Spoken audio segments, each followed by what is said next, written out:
அக்ஷய திருதியைக்கு தங்கமயில்ல தங்கம் வாங்குறது ஐதீகம் மட்டும் இல்ல, தெய்வீகமும் கூட. அக்ஷய திருதியை நன்னாள் ஏப்ரல் 19 மற்றும் 20. தங்கமயில் ஜுவல்லரி.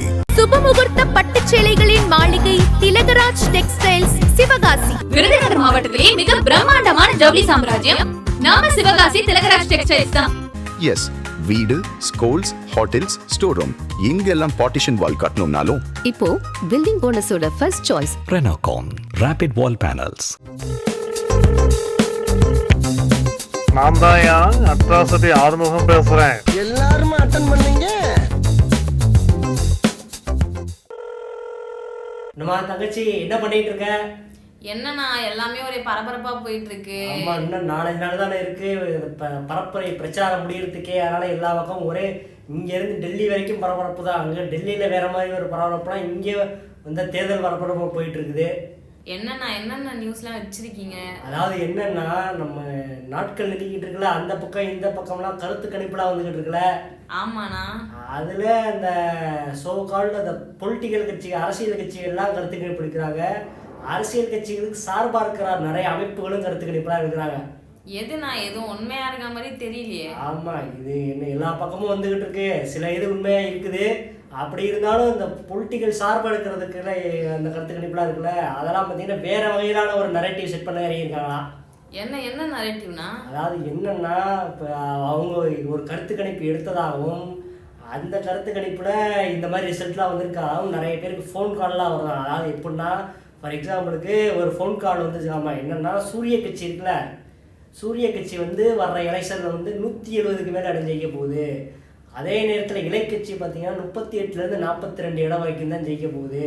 நம்ம தளபதி கட்சி இருக்குல்ல, ஆமாண்ணா, தளபதி கட்சி பார்த்தீங்கன்னா ஒரு 8லேருந்து 10 இடம் வரைக்கும் தளபதி கட்சி ஜெயிக்கும். இப்படிங்கிற மாதிரி ஒரு ஃபோன் கால் வந்து, அந்த ஃபோன் காலில் இந்த மாதிரி வாடிக்கையாளர்களே அப்படின்லாம் கஸ்டமர் கேரில் பேசுவாங்கல்ல, அந்த மாதிரி இந்த நரேட்டிவ் செட் பண்ணுறாங்கன்னு பேச ஆரம்பிக்கிறாங்களா. ரெக்கார்டர் வாய்ஸில் ஓடிக்கிட்டே இருக்குதாம்மா. அப்படி இதனால என்ன நடக்கும்? இது என்னன்னா, மக்கள் மைண்ட் செட்டில் வந்து உருவாக்குறது. இந்த மாதிரி எப்படியே சில பேர்லாம் கேட்டு அப்படியே நம்பிடுவாங்கல்ல, ஜெயிக்க போகிறது அவங்க தான், அவங்களுக்கே போட்டு போயிடுவோம். அந்த ஒரு மைண்ட் செட்டை கிரியேட் பண்ணுறதுக்காண்டி இப்படிலாம் வேலை நடந்துக்கிட்டு இருக்குதான். என்ன நடக்குங்கிறது இறைவனுக்கு தான் வெளிச்சம். ரெண்டாவதாக ஒரு முக்கியமான விஷயம். என்ன விஷயம்னா? அதாவது லோட்டஸ் கட்சிக்காரங்கள்லாம் அப்படியே குமுறிட்டு இருக்காங்களாம்ப்பா. ஏன்னா அது என்னன்னா, நம்ம என்னதான் இலை கட்சியும் லோட்டஸ் கட்சியும் கூட்டணியிலேருந்து ஒரு மிகப்பெரிய கூட்டணி அமைச்சு தேர்தல் பிரச்சாரத்துக்குலாம் போனாலும், லோட்டஸ் கட்சியில் முக்கியமான ஆட்கள்லாம் எல்லா இடத்துலையும் பிரச்சாரத்துக்கு போகிறாங்க, எல்லார் பேரையும் சொல்கிறாங்க, எல்லாரும் படத்தையும் வைக்கிறாங்கல்ல. ஆமாண்ணா. அந்த மாதிரி நம்ம இலை கட்சி, நம்ம சேலத்துக்காரரு நல்லா தீவிரமாக ஒரு இடம் விடாமல் எல்லா தொகுதிக்குமே பிரச்சாரம் ரொம்ப தீயாக பண்ணிகிட்டு இருக்காரு. ஒரு நாளைக்கு 4-5 ஊரில் பிரச்சாரம் பண்ணுறாரு நம்ம இலை சேலத்துக்காரரு. 4-5 இடம் மட்டும் இல்ல, ஃபயரா பேசிட்டு இருக்காருண்ணா. ஆமா, ரொம்ப ஃபயரா பேசுறாரு.